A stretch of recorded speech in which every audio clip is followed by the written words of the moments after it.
Hello friends, welcome to Smile Talk paramedical channel.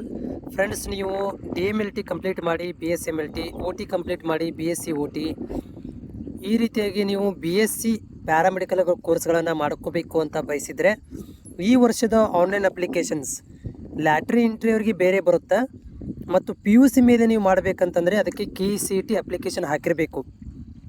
So KCET application ಹಾಕಿದರೆ ಮಾತ್ರ ನಿಮಗೆ PUC ವಿದ್ಯಾರ್ಥಿಗಳಿಗೆ ಅಲೈಡ್ ಹೆಲ್ತ್ ಸೈನ್ಸ್ ಅಂತ ಕರಿತೀವಿ, ಅಂದರೆ BSc ಒಳಗಡೆ ಬೇರೆ ಬೇರೆ ಕೋರ್ಸ್ಗಳನ್ನು ಮಾಡ್ಕೊಳ್ಳಿಕ್ಕೆ ನಿಮಗೆ ಬರುತ್ತೆ, ಪ್ಯಾರಾಮೆಡಿಕಲ್ ಕೋರ್ಸ್ಗಳನ್ನು.